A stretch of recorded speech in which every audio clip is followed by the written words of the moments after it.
on deleted. So we had done the first step where we had moved the EGR, moved the PO to EWM and created a EGR. So now today we are going to convert it into an inbound delivery. Okay, so we'll go ahead and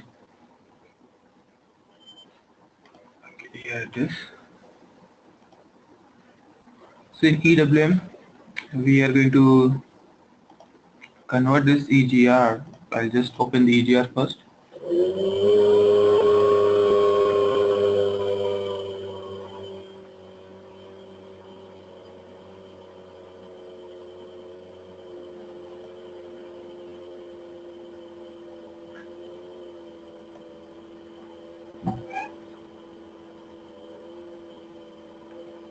Okay, so we are just going to convert it into a inbound delivery using this transaction. Okay,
sorry, I just got disconnected. Just give me a minute. I'll just share my screen.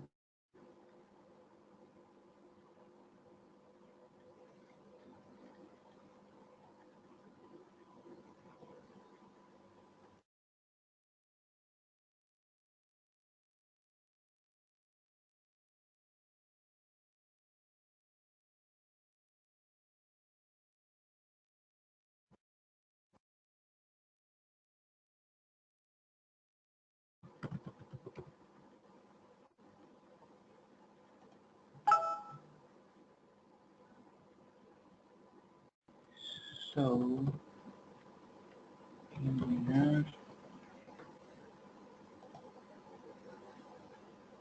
and again grpd.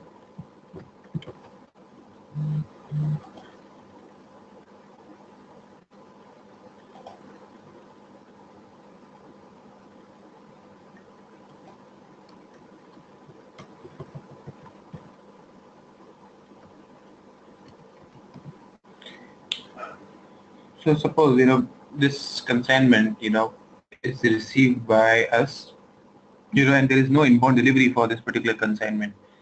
So the resource or the person who is going to receive this in EWM will come into this transaction, okay, and he's going to enter the purchase order number here, because the document which the person is going to get for doing the receipt will have a purchase order number on that document.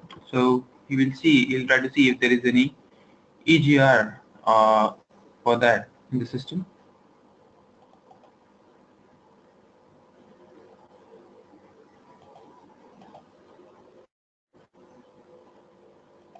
Okay, warehouse is WH80.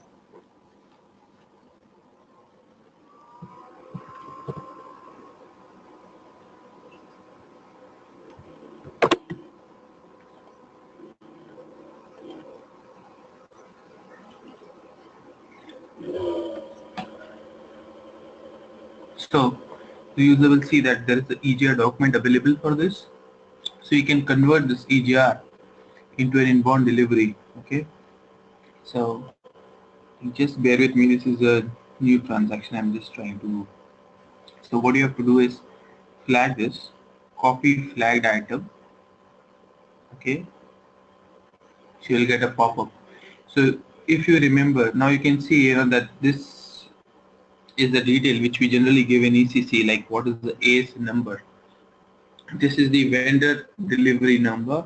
So a delivery number in our system, okay, is going to be created now, SAP system, but there will be a delivery number in the vendor's document, which will give a delivery number. Let's say something. This delivery number is from the vendor system. Okay, so vendor has given us this delivery. There might be some delivery number in their system, right? So that we probably recognize it by a ASN number. Okay. So then you say continue.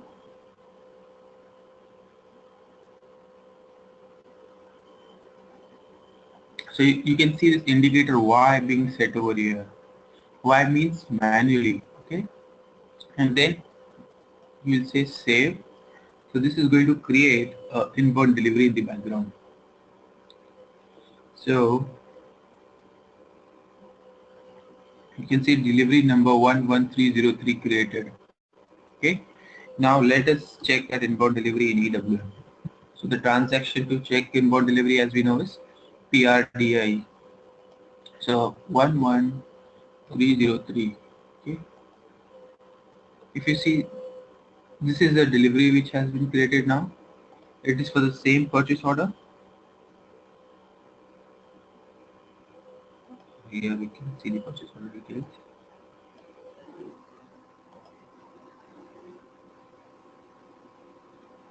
One 7543, same purchase order.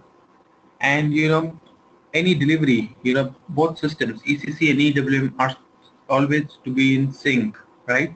So delivery created in EWM will be replicated into ECC. Okay. So in ECC, a delivery created from EWM will have a different number range, because the same number range cannot be used by deliveries created in both the systems, right? Because it may overlap. So when we create from EWM, it will give a different number range. So we'll try to see if that delivery has been replicated into ECC.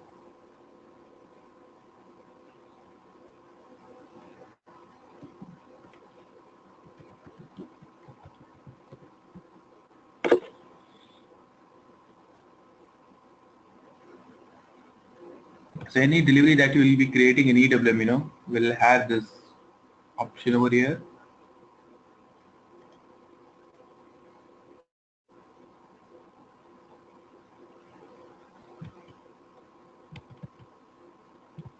That will be a manual. Why? Okay.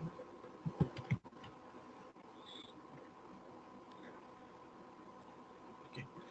All right. Then let us check VL33N if that delivery is created or not.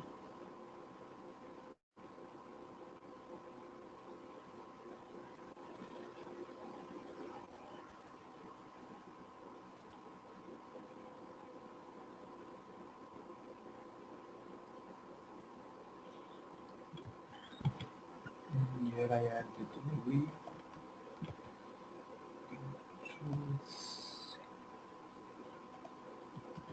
Okay, and another delivery.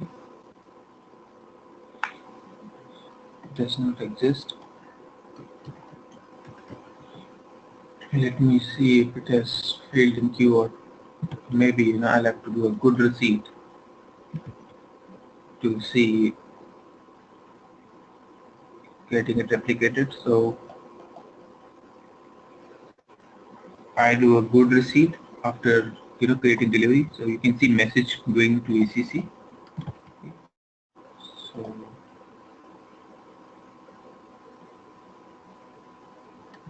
our expectation is the same delivery should be created here.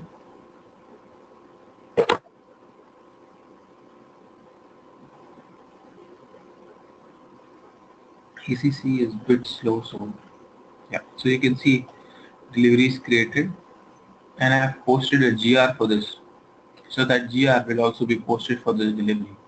So if we see the reference, so this delivery has been created from EWM. Okay, so same delivery. This is exactly the same delivery. I mean table level or data wise. This is the same delivery which we would create in VL31N. Okay, so now the only difference is this has been now created from the EWM side. So the only difference will be in the number range. Okay, same thing. We will be able to see this delivery in the purchase order history. Okay, like we see the normal deliveries. So we'll quickly check that part as well. Checking the delivery, the purchase order history.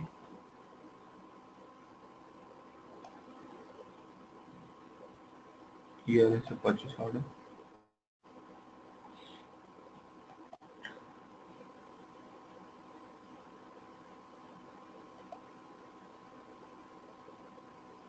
So in EWM side, you can see two messages. First, when the delivery was created, a message was sent to ECC.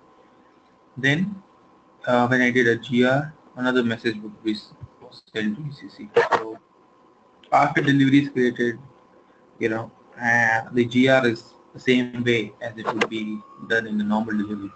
The only difference in this scenario is the way it is created. Once they are created, it's the same thing. We create in VL31N. So now, once we have used this transaction, GRP, we will not need it anymore. So this is a transaction, search the purchase order, you copy your purchase order details and you enter your ASN number. So you can see your ASN number coming over here, Um, so this is a purchase order. I'll show you the ASN number, vendor ASN number coming in the ECC delivery that we entered. So you can see the delivery number that we created from EWM. Okay. So going back, you can see your vendor ASN number that we entered will be somewhere here. So it has come from EWM. Okay.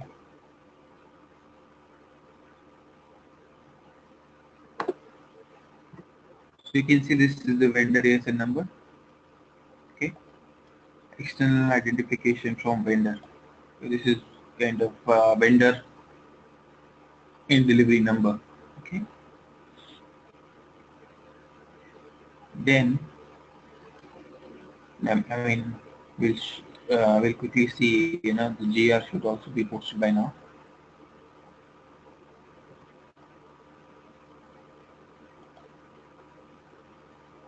Yeah, the good receipt is posted. So coming back to our EGR, so once we have created the delivery, we don't need the EGR document, right? So this document is simply there in system. Okay, I'll close this transaction for creating delivery. I'll go to EGR document again. So now this EGR document, we don't need it anymore because this was just a temporary document to represent your purchase order in EWM. So ideally, we will be deleting this document. So there is a batch job, which we are going to set.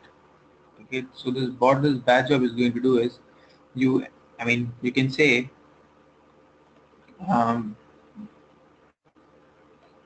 delete only. Okay, and you can say that you can enter all your purchase orders. Okay, and you can give some interval over here from which date to which date you want the purchase orders to be deleted in the system. Okay, and you can just execute it. So it's not finding this particular order. I'll just give a free interval starting yesterday.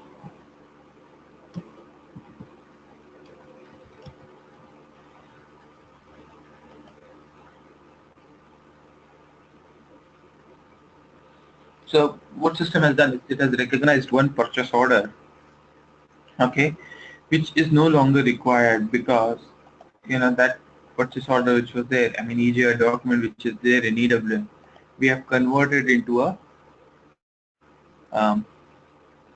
delivery. So we don't need that particular order. So you can see that this is the document number, this is the reference document PO number, and this is the EGR number. So this has now been deleted. Okay. So if you see here, it's no longer there. It has been deleted because, as I said, it's a temporary document to fill the time gap, until you get your delivery created in both the system. Okay, it's kind of a representation of a purchase order or production order in EWM. Same thing, production order, because let's say for example you want to do your receipt in EWM, okay, and you have a production order of ECC, so you move the production order, and you don't, your requirement in your company is that you don't want to do the receipt in ECC, rather you want to do the receipt in EWM. Okay, so then you probably use this particular scenario where you just move your production order, and once the products are ready based on your production order, so in the PP cycle, in the PP integration with EWM, once the products are ready and you're manufacturing, so you receive them, right? You receive them in the warehouse. So now once our pumps are ready, we will be receiving them in 8006 storage type.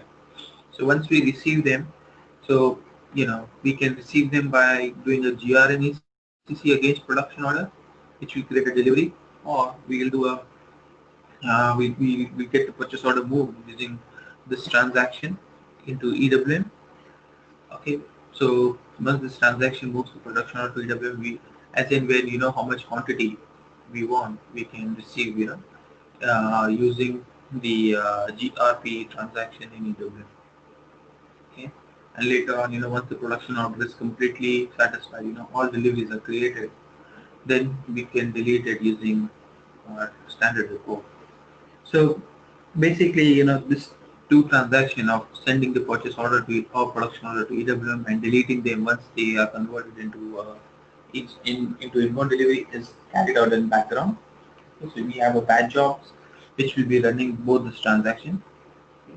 So only thing user has to do is use the EGRP transaction to convert that EGR into a inbound delivery. Okay. So just recap, we created a purchase order, and for that purchase order we created an EGR document. So we executed a transaction which moved the purchase order to EWM, created a GRN which was like your IDN, got automatically activated, and it created an EGR. Then the next step is the vendor has sent the goods, we copy the EGR and create an inbound delivery. Once that inbound delivery is created in EWM, it got replicated into ECC, Then I did a good receipt here that also got replicated into ECC. Okay, so this is the expected good receipt scenario. So basically, um, this scenario can be used in your day-to-day activity, like you get a daily list of expected deliveries. So a batch job will schedule that whatever purchase orders which are due for tomorrow, send those purchase orders to EWM. So the person who is at the gate, the gate, there will be a person who will be recognizing, okay, this is the purchase order, and let's see if there is any delivery. So you can configure such kind of process also for your customers.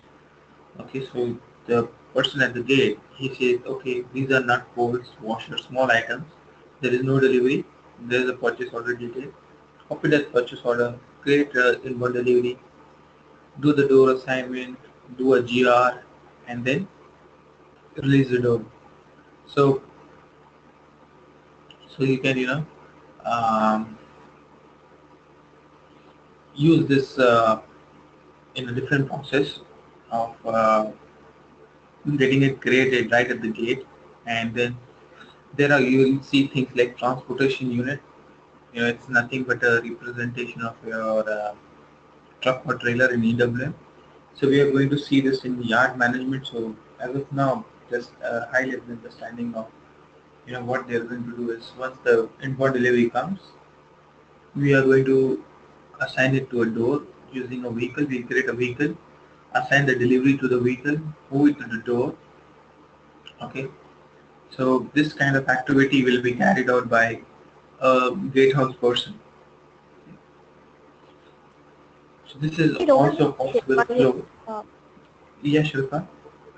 A quick question. So if we have to delete, reverse the delivery, do we do in ECC or EWM?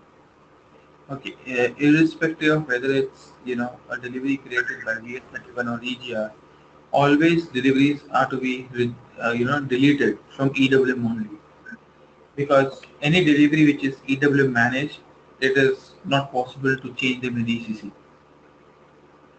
Okay, thank you. So this is how we will create expected good receipt, and we'll work with them. So any questions on expected good receipt before we move on to the next topic?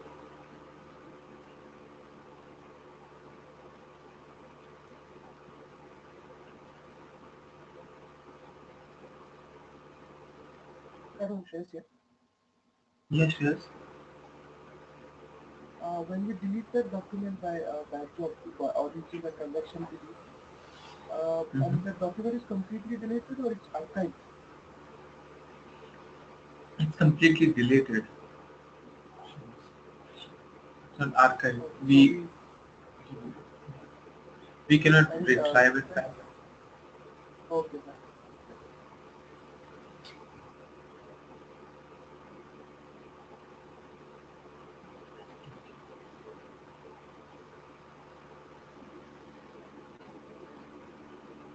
Alright, then let us start the next topic now, which is storage control. So storage control is a topic which we'll just go through it theoretically. Okay, we are going to. This is a kind of extensive topic for which we need the yard management and some other settings in place. So we will not go into detail about in the system about storage control, because we need to do some relevant settings,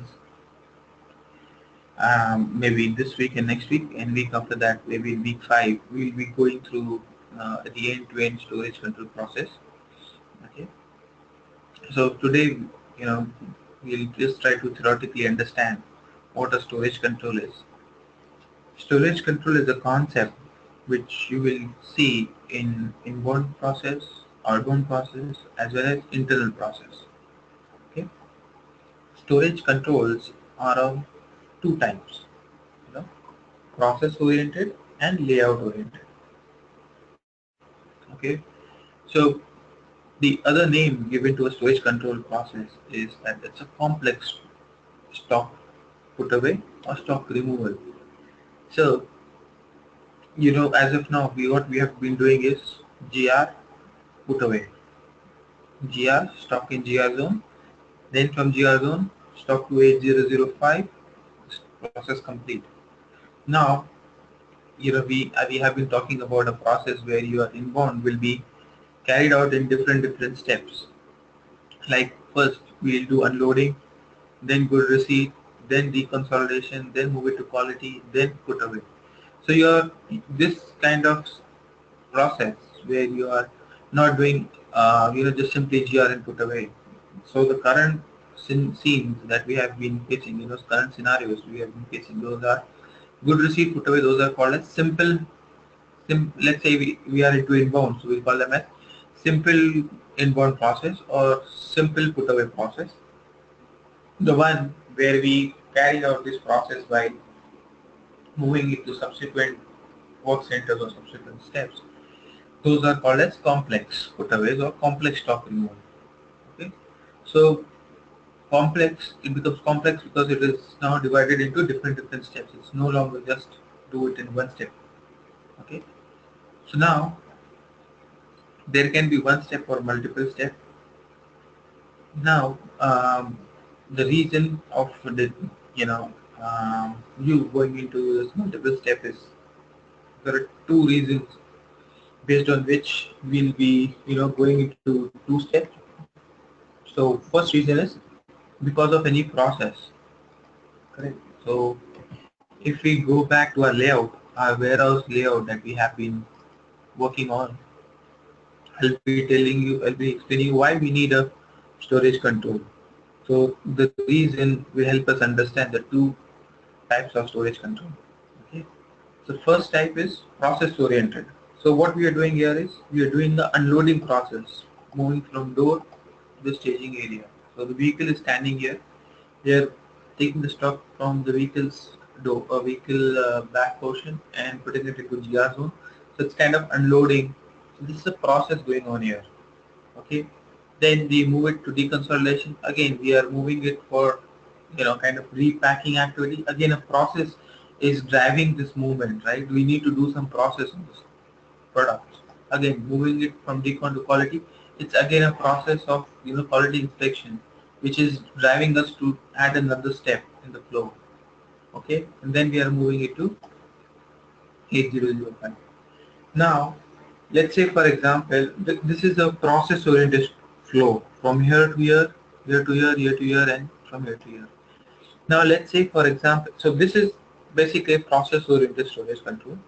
Now we can also have a layout oriented storage control. Let's say in our warehouse we cannot move to 8005 until we move the stock to 8001.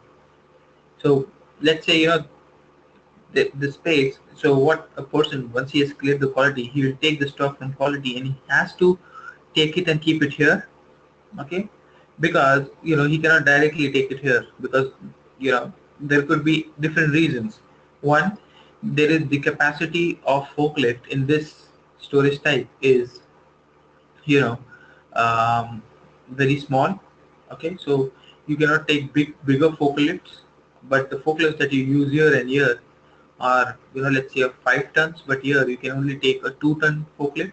So you have to change your forklift here because these bigger forklifts are not allowed in the base of 8005.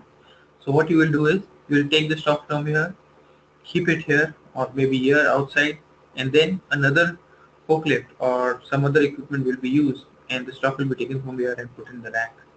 Okay, this is one possible reason. So what we are doing is the layout. Okay, the layout is the layout of the warehouse, or let's say to enter into 8005 you have to go via this storage type. Okay, so somebody will take the stock here, keep it here in 8001, and later on from here it will be moved to 8005. Okay, so this is called as layout oriented storage control, where the layout is pushing us. So now our GR will not be from 8020 directly to 8005. It will be 8020 to 8001. There will be a task created. Then there will be another task created from 8001 to 8005. Okay, so basically your put away is divided into two steps, right? So after quality process, your put away will be in two steps. First, move into 8001 and then 8001 to 805. So this is kind of your uh, you know intermediate stop, or it's like you're going via another storage type. So your layout constraint is asking you to do that movement. So that is what it's called as layout oriented storage control. Wherever you have some layout constraint, here you cannot do direct movement because you have process constraint. You have to carry out deconsolidation, so you take it to deconsolidation, then quality. Okay. So one very typical example we give for layout constraint is, let's say for example let's say let's not talk about process oriented. Let's not talk about deconsolidation, unloading in quality for a moment. Let's say our stock comes in GR zone as it is coming up now, and we have to put it into A05. So now what I'm doing is I'm simply creating tasks from here to here and confirming confirming my task, and the stock comes into A005.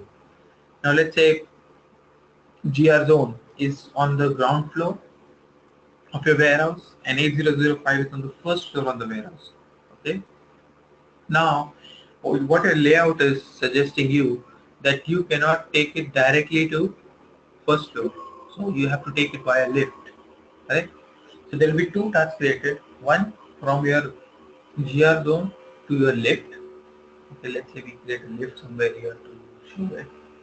So you will be creating a task from your GR zone to your lift.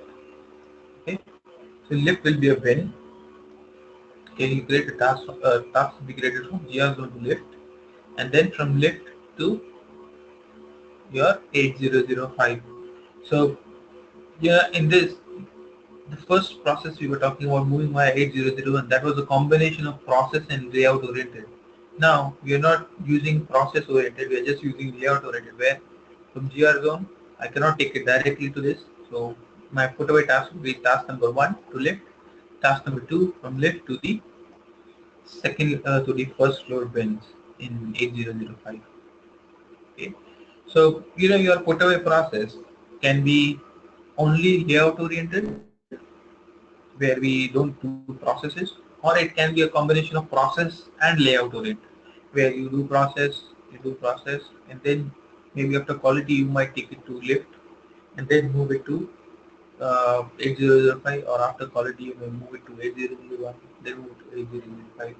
So it all depends how your physical layout is there in your warehouse. Okay, so it totally depends on how your physical layout is. So it's very important to understand that, and accordingly you can design the flow, and accordingly you can do this layout or process oriented configurations. So inbound process can be simply process oriented, or it can be simply layout oriented. Okay, or it can be a combination of both. You do process plus you have layout restrictions, so then you do your put away. So you can imagine so much flexibility is there. So depending on your requirement, depending on your layout of your warehouse, you do so many things. Yeah.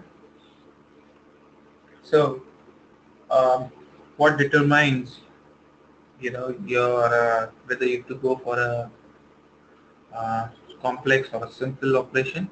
So it's basically in inbound process. It is your process type which determines. We have a process type field here in our deliveries.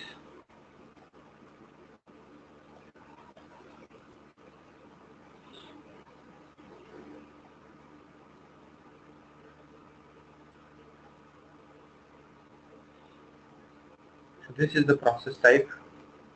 So this is the process type which controls, which kind of process your delivery is going to go through. So process type, it comes from based on your product. It comes based on your delivery, kind of delivery. So it's a delivery from vendor. So delivery from vendor should, inward delivery to receive from vendor. So so it will follow this flow which I've been talking. Let's say inbound delivery from a production.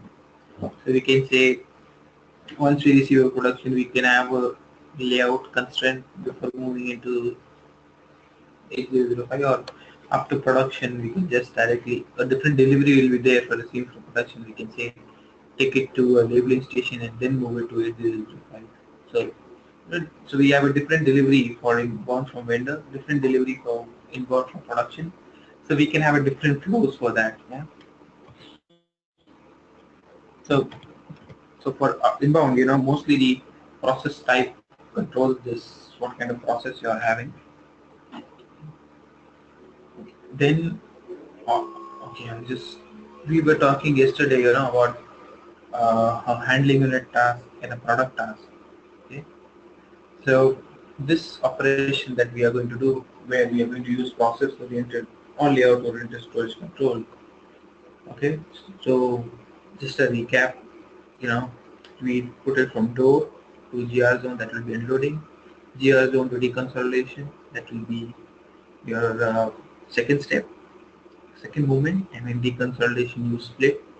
So let's say we have a HU which has two products. In deconsolidation we split them into two different HUs, and then we do the put away for them. Okay. So this is the third step. Okay. So this storage control concept, entire storage control concept, always works with handling units only. Okay. So you can see me writing at various places like process oriented control only operates with handling units. So this tasks which are created are always going to be handling unit tasks, right? So entire process oriented or layout oriented storage control, you know storage control process itself, storage control topic itself, any movement we are talking, will always be a handling unit movement. Okay. So let's say these movements, whatever we are talking, from here to here, the kind of task it will create, it's going to be a handling unit task. Okay. Remember, there are two kinds of tasks: a product task and handling unit task. So SAP storage control process only works with handling unit tasks. Okay. So whenever we use this storage control, we'll see, we always have the handling units being moved. So there is a reason for it working only with handling units. The reason is that which step it's going on, which step it is being carried out. Let's say it's into unloading step or deconsolidation step or put away step, which process or which layout action is going on for a particular HU. We can see only in handling unit. At the handling unit level, we can see the status. Okay, now the GR is done, now unloading is going on, now deconsolidation is going on, now quality is going on, now put away is going on. So all the statuses, for your storage control are mapped at handling units. So only at handling units you can track your status. So that's the reason, that handling units are must for storage control concept. Okay. So again, when we go into the outbound also, we'll have similar kind of flow, you know, and complex picking, complex stock removal, and a good issue. So again, there also we always need to work with handling units. Okay. So maybe next session we'll again, when we are talking about outbound, again we'll discuss theoretically, and then I have kept specifically week 5 only for storage control, because it's an integrated scenario where we need yard and we need inbound storage type configurations in place and everything, so strategies in place. So once we complete that, then we'll be able to test it. Until then, we'll just understand the concept and we'll keep doing settings based on our layout that we have decided. Okay. Then as I told you, a layout oriented storage control is the second type of storage control. Again, it only works with handling units, and you move from storage type, let's say A to Z, you move via B. So what you say is from, I mean, it's very simple kind of storage control, layout oriented. It's simply saying that you go to a particular storage type via something. So I say whenever my task is to be created from A to Z, always go via B.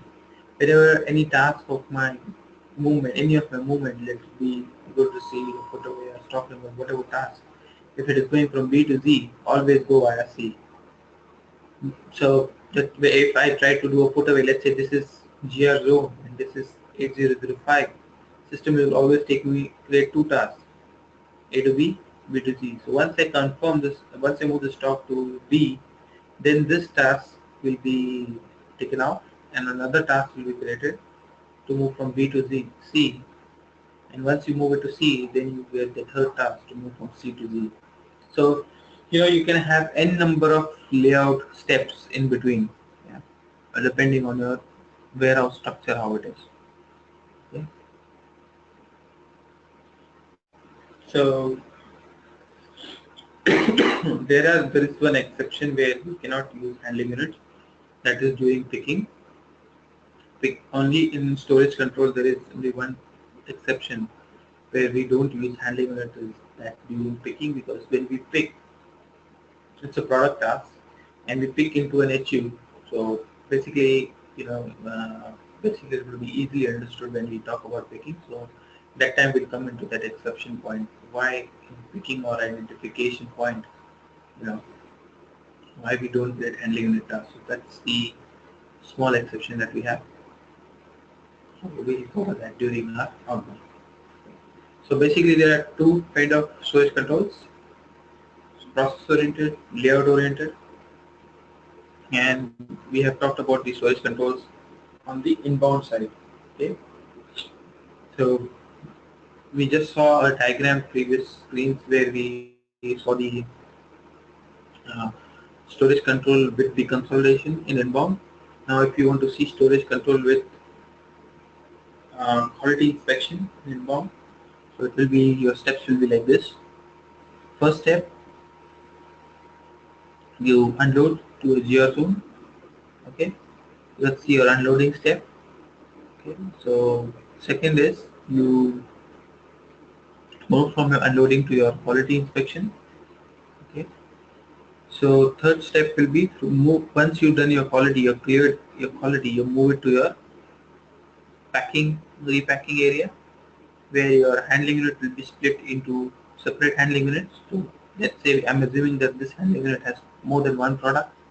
So they will be split it into subsequent handling units, two separate handling units, because they're going to be placed into two separate storage types. Okay, so you can do your inbound like this. You can also do, just with layout oriented. If your product is not supposed to be in quality, you can do unloading. Then from unloading, you can directly take it here, where this is a kind of um, a layout oriented storage control where you keep it for some time and then you place it into your storage. Okay. So, if it is with quality, your complex put-away can be one of this kind as well. Okay. So this is all about storage control. Any queries? Anything which looks unclear here?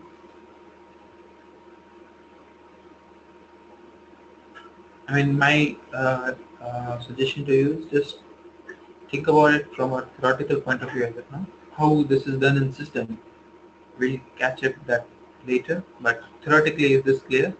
Storage control.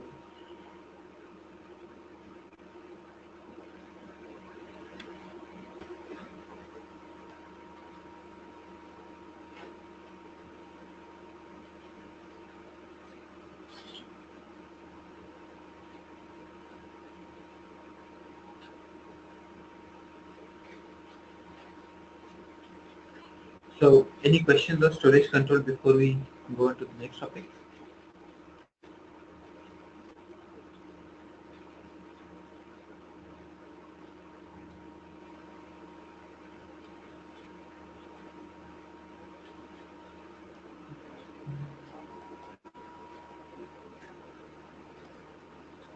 Okay, so if no questions, we'll move to next topic, which is the configuration of strategies.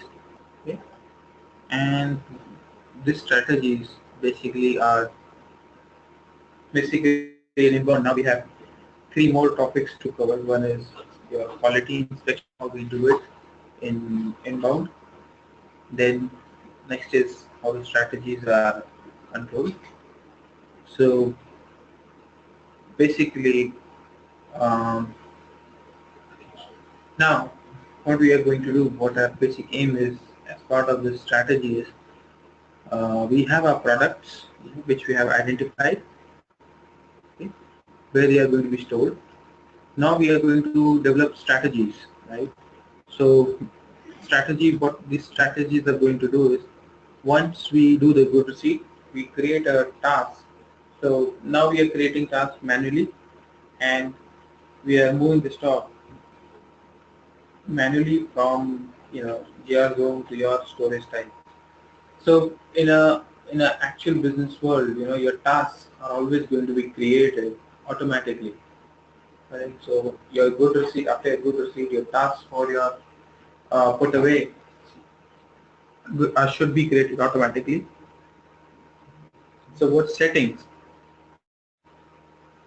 Okay, what settings you need to carry out for that will be covered into this topic, which is put away configuration.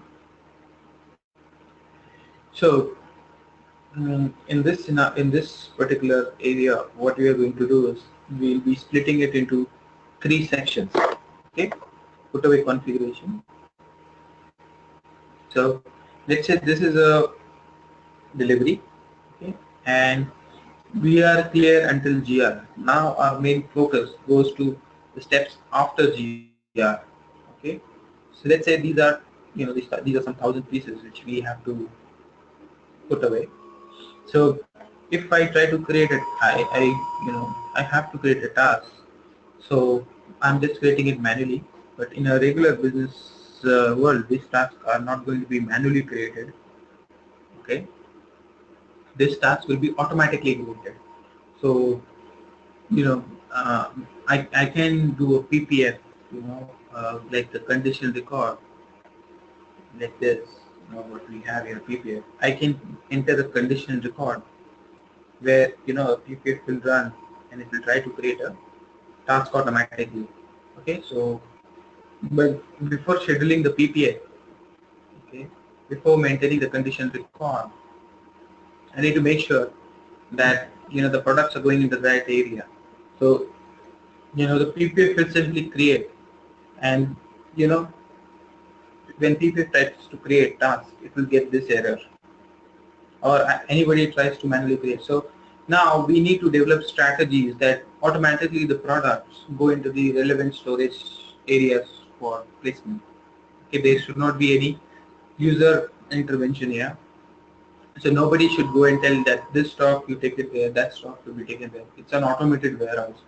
So automatically, your task should be created. Okay, that we'll cover later. But before that, we need to make sure that system determines where the stock has to be placed automatically. Okay, in which bin, in which storage type. So basically what we are going to do is in this scenario, we are going to, first step, we are going to, for putting a stock, we need to first determine a storage type. Okay, so which storage type it will be going, it should come automatically here. So let's say a product, this is a product T dash 600, it should go into 8003. Okay, so it should come here automatically. When I say create, let's say the task should be created, it should automatically go into 8003. How do we do that? Is what we are going to control here. Then this is your storage section. So automatically, if do we divide storage type 8002 in different sections. Okay. Then third step is, let's say this is 8003. Here we are going to place the stock. Is it divided into two sections, three sections, or it is just one section? Okay. So if it is just one section, so that one section 0001 should come up, here. If not, if there are more than one sections, then which section it will be placing, and accordingly Third step is we identify the storage type. Let's say this is storage type, and section, we have just one section in the storage type. It's not divided into subsequent section. So in this storage type, in this section, which bin? So we have storage type. We have created storage types where we have even 25,000 bins. Now we need to identify which exact bin the stock has to be placed into. Correct. So for identifying that, we need to make some configurations. Yeah, we put some configuration in place. So first configuration in place, we are going to put the first configuration in place. We are going to talk about how 800, how the storage type is determined, then how the storage section is determined, then how the storage bin is determined. Okay, so first I'll talk about storage type determination. Okay, then I'll talk about storage section determination, and then storage bin determination. Okay, so tomorrow we'll go in more detail on these three different configuration, and then we in the storage bin determination, we have something called as HU type check, right? So we'll come back to our previous topic where we were talking about what kind of pallets are allowed in what kind of storage. So I'm going to say that if we 8 T-6 T-600, let's say casings are going into 8003. So the handling unit for casing is, you can see here what is the handling unit for casings. So casing you are managed into cartons, right? So in casings, Euro pallets or wire baskets should not be allowed. Correct? So anywhere you will see it, anywhere you can see cotton being used, there the other kind of packing material, other kind of pallets should not be allowed. Correct? So we are going to do some more controls where if it is here only Euro pallets are allowed. Here let's say Euro pallet wire baskets are not allowed, only cartons are allowed. Let's say here we don't need any handling units, we only need loose parts to be placed here. Okay, so such kind of controls also we are going to put in storage type, what kind of stuff we are going to store in each of the storage types. Okay, so first we'll say we'll push the stock into storage types, then we'll control stock, we know which storage type, we know which section, we know. Then after that we are going to control is whether we get a pallet, we get a HU type. So we are going to control using strategies, using configuration, that which kind of pallets are allowed into which kind of storage.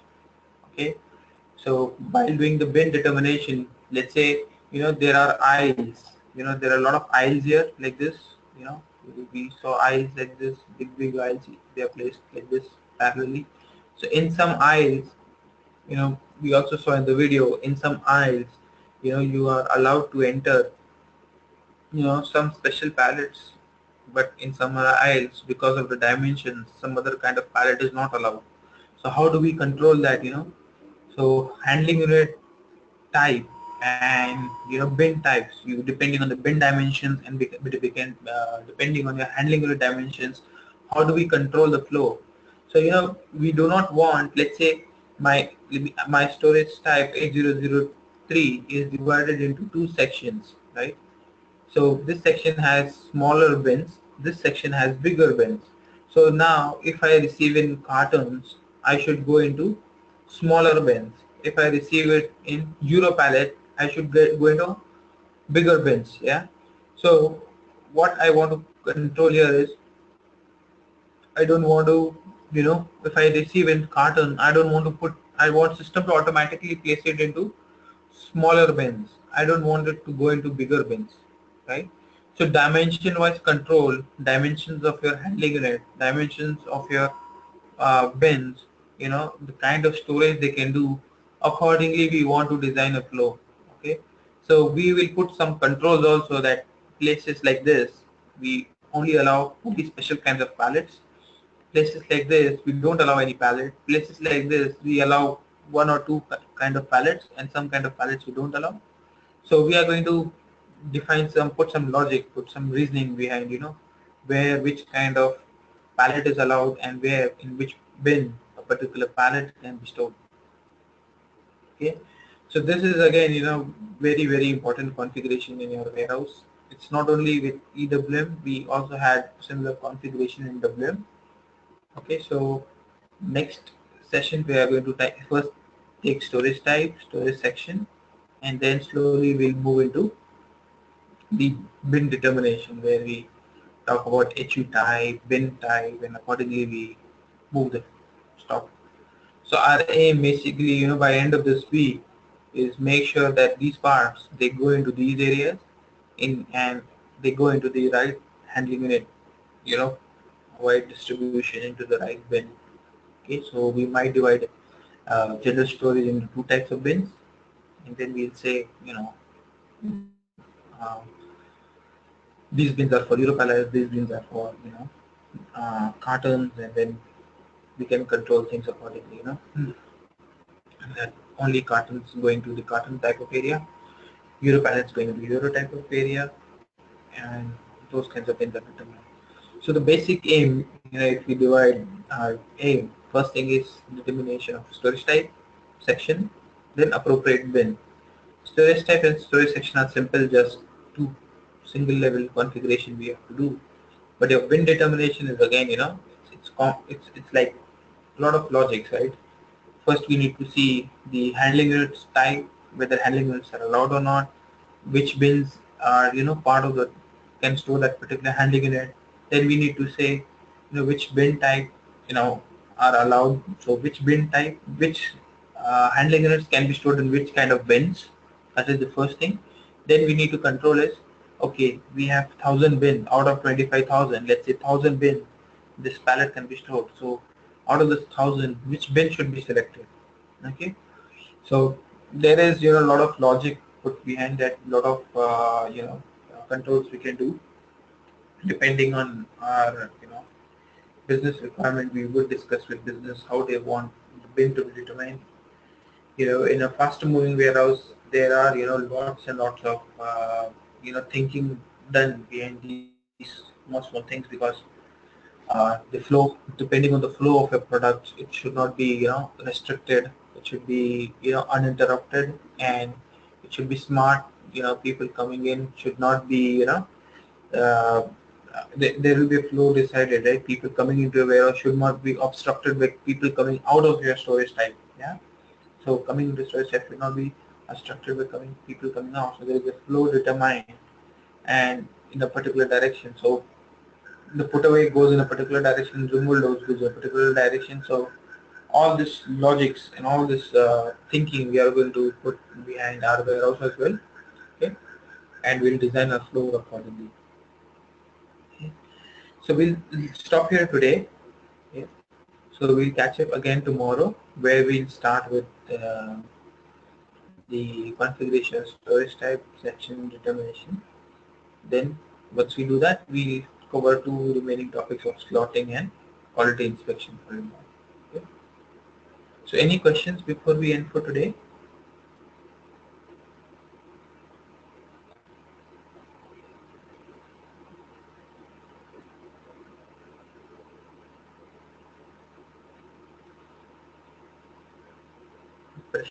Prashant, Shreyas, Tabriz, Vaibhav, Shilpa, everything is okay for today? Yeah, fine. Okay, alright. So I'll end the session. If you have anything, please email me. Okay. Bye.